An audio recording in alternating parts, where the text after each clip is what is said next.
María Luisa Cáceres Díaz de Arismendi was a heroine of the Venezuelan War of Independence. The beginning of the war, Luisa was born in Caracas, Venezuela, to José Domingo Cáceres and Carmen Díaz, prosperous criollos. On her father's side, she was of Cantarian descent.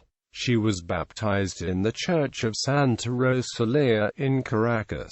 Her father was an intellectual, an historian and a professor of Latin. Educated by her father, Luisa learned how to read and write, and developed a love for her country. While Luisa was a young girl focusing on her studies, Spain was taken over by Napoleon, who installed his brother, Joseph, as its king. People not just in Spain, but in its colonies as well, were infuriated, and a war for Spain's independence broke out. In Venezuela, Spanish colonists saw this as an opportunity to break away from Spain while it was weak, and gain independence. And so a series of uprisings occurred. They were led by the Venezuelan Marshal Francisco de Miranda, who had been involved in the French Revolution and the American Revolutionary War. Venezuela declared itself independent from Spain on July 5, 1811.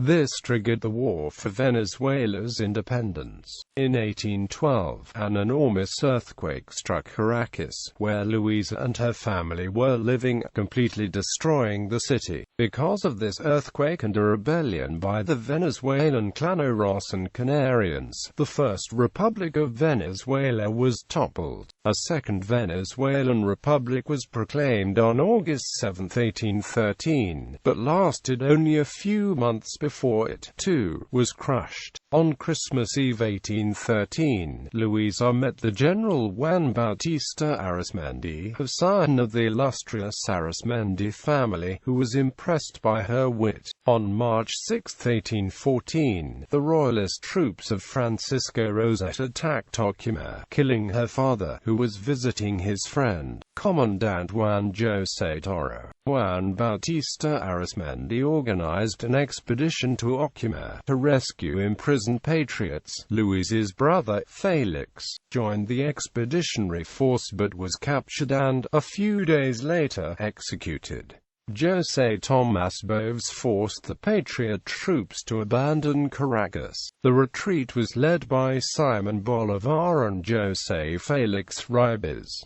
Luisa's family decided to emigrate to Isla Margarita, where Arismendi offered security. During the trip, 4 of her aunts died, and only she, her mother, and her younger brother survived. The emigrants passed through the cities of Barcelona and Comana, which was taken over by Boves. In Margarita, Arismendi located the Cáceres family, whom he had known for some time, and provided them with clothing, housing, and other necessities. He and Luisa married on December 4, 1814, in La Asunción, when he was 39 years of age and she just 15. In 1815, Joan was made provisional governor of Margarita. At the same time, Pablo Murillo, a royalist general, with a squad that had never been seen of the coast of Venezuela. In September, the Spanish ordered the apprehension of Juan, who consequently sought refuge in the mountains of Copi. On September 24, the pregnant Luisa was captured by the Spanish in order to exert pressure on her husband. She was kept under house arrest at the residence of the Amnes family, but was later transferred to a dungeon in the fortress of Santa Rosa. Imprisonment. It was in the dark dungeon that Luisa began to be harassed and abused by the Spanish soldiers. She was under strict surveillance, and given poor food, and began to experience malnutrition. She spent many days and nights without much movement, so that she wouldn't call the attention of her jailer. However, the chaplain began to feel for her, and started bringing her better food, and even lit up the cell so she could have some light. On January January 26, 1816, Luisa gave birth to a daughter. However, the baby died quickly after birth, due to the poor conditions her mother was in during her last few months of pregnancy. In 1815, she was detained by the Spanish authorities with the purpose of pressing her husband Arismendi, who was by then battling a fierce campaign against the Royal Spanish forces. However, the island's governor, Joaquin Arrestieta, did not obtain anything from her and her husband, which means that Luisa stayed imprisoned in Santa Rosa Fortress, where she delivered a baby girl, who died at childbirth until she was transferred to the Pampita fortress, afterwards to La Guaira, and finally she was sent to Spain, where she was also victim of tortures to make her relinquish her republican ideals. The Brigadier Generals Juan Bautista Pardo and Salvador Moxo ordered Luisa to be transferred to the Castillo San Carlos de Borromeo in Pampita. Then she was sent to a prison in La Guaira, and then to El Convento de la Inmaculada Concepcion, a convent in Caracas. Throughout the entire time of her confinement, she had been unable to communicate with any family or friends. Leaving the country, due to the victories of the Republican Army, led by her husband in Margarita and the General José Antonio Páez in Apure, the Brigadier Moxo ordered Luisa to be sent all the way to Cáceres, in Spain. She was returned to La Guaira on November 24, 1816, from where she embarked on December 3. On the way, the ship she was on was attacked by a privateer vessel, and she and other passengers were stranded on Santa Maria Island, located in the Azores. Luisa finally arrived at Cáceres on January 17, 1817.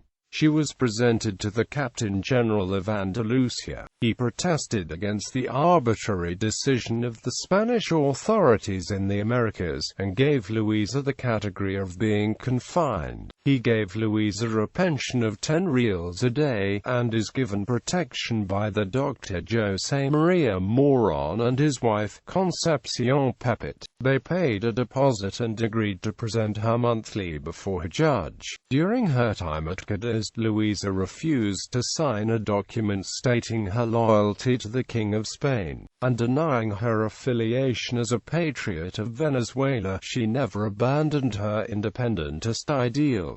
She still had no news of either her mother or her husband.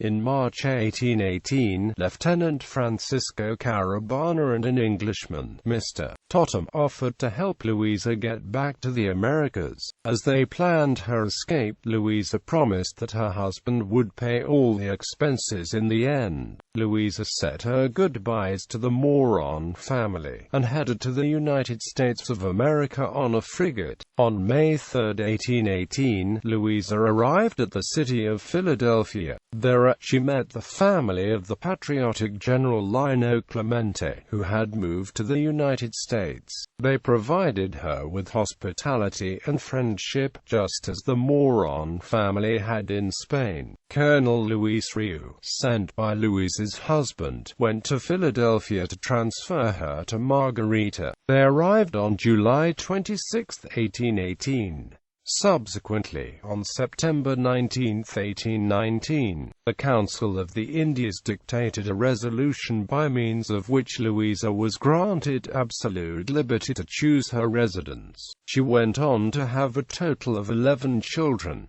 She continued to support the ideas of freedom and sovereignty of the people of the Americas. She lived in the city of Caracas until her death in 1866. Honors. In recognition of her loyalty and fight for the independence of Venezuela, her remains were entombed in the Pantheon National in 1876. She was the first woman to be given this honor. A statue of her was erected in a plaza named after her in the small town of La Asunción, where she was married. Today, in Caracas, there is the University Institute Luisa Cáceres de Arismendi. She is pictured on the 20 Bolivar Fuerte banknote, which was introduced by Hugo Chavez on January 1, 2008. Gallery.